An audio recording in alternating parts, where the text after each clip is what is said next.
Balita naman po sa mga lalawigan.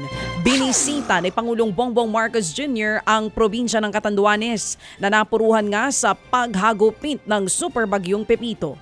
Inikot ng Pangulo ang probinsya habang sakay ng presidential chopper. Nakita niya mga nagtumbahang puno at mga bahay na winasak ng mapaminsalang bagyo. Ayon sa Catanduanes Provincial Government, aabot sa halos 15,000 bahay ang nasira. Pinuntahan din ni Marcos Jr. ang Virac Sports Center kung saan nakaabang ang mga apektadong residente at pinangunahan niya ang pamimigay ng ayuda.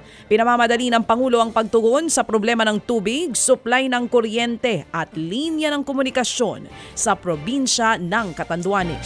Sa ilang pang kaugnay pong balita, lubog po naman sa tubig baha pa rin ang malaking bahagi po ng Tuguegarao City, Cagayan dahil pa rin po sa pag-apaw ng Cagayan River.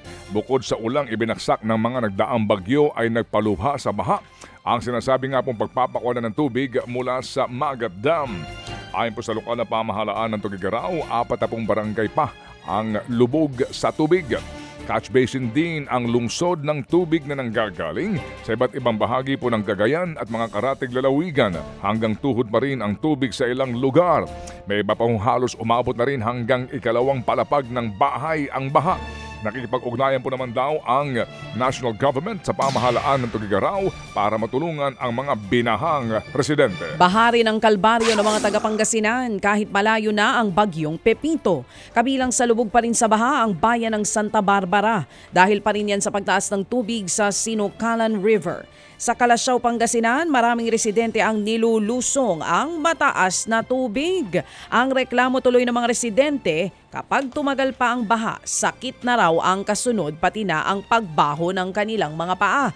Nag-iwan din ng pinsala sa agrikultura ang bagyo matapos malubog sa baha ang mga pananim. Aabot sa mahigit 11 milyong piso ang pinsalang dulot ng bagyong Pepito sa Pangasinan. Samantala po naman, nasa 200 pamilya ang nasunugan sa Cagayan de Oro City. Higit 106 na bahay ang natupok. Mabilis pong kumalat ang apoy sa mga bahay na karamihan po'y gawa lamang sa light materials. Ayon sa ilang residente, napabayaan daw na niluluto ang pinagmula ng apoy. Iniimbestigahan na po ng Bureau of Fire Protection ang informasyon na ito. Natili muna sa covered court ang mga nasunugan. Patay ang isang binatilyo matapos sumalpok ang minamanehong motorsiklo sa kasalubong na truck sa Naga City, Cebu. Lumalabas sa investigasyon na nag-overtake ang biktima kaya nadisgrasya ito. Isinugod sa ospital ang binatilyo pero idineklarang dead on arrival.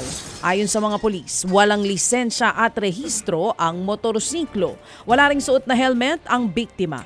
Inaresto ang truck driver pero kalaunay pinalaya rin matapos makipag-areglo sa pamilya ng rider.